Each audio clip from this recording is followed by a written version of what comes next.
بسم اللہ الرحمن الرحیم۔ ایک گاؤں میں ایک اجنبی شخص آیا اور اس نے اعلان کروایا کہ وہ گاؤں والوں سے ایک بندر 10 روپے میں خریدے گا۔ اس گاؤں کے ارد گرد بہت زیادہ بندر تھے۔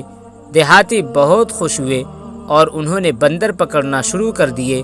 اس آدمی نے 1000 بندر 10 روپے کے بدلے میں خریدے۔ اب گاؤں میں بندروں کی تعداد کافی کم ہو چکی تھی۔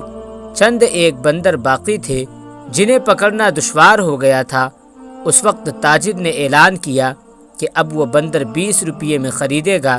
اس سے دیہاتیوں میں نیا جذبہ پیدا ہو گیا اور ایک دفعہ پھر انہوں نے پوری طاقت سے بندر پکڑنا شروع کیے۔ چند دن بعد بندر اکا دکا ہی نظر آتے اور اس نئے آئے ہوئے تاجر کے ایک بڑے پنجرے میں تقریباً 1300 بندر جمع ہو چکے تھے۔ جب تاجر نے بندروں کی خریداری میں سستی دیکھی تو اس نے فی بندر 25 روپے مقرر کیے اور اگلے دن قیمت 50 روپے کر دی۔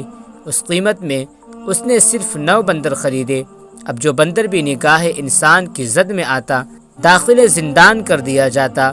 اس کے بعد وہ کام کے سلسلے میں کسی دوسرے شہر چلا گیا اور اس کا اسسٹنٹ کام سنبھالنے لگا۔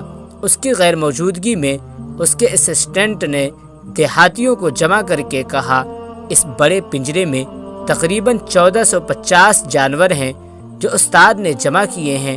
میں ایسا کرتا ہوں کہ تم سب کو سارے بندر 35 روپے فی بندر کے حساب سے بیچ دیتا ہوں۔ جب استاد آئے تو تم اسے 50 روپے میں بیچ دینا۔ دیہاتی بہت خوش ہوئے اور انہوں نے ساری جمع پونجی خرچ کر کے بندر خرید لیے۔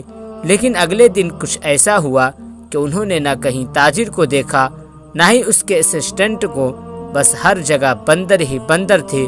وہ کہتے ہیں نا کہ جب تک لالچی موجود ہیں ٹھگ کبھی نہیں مرتے۔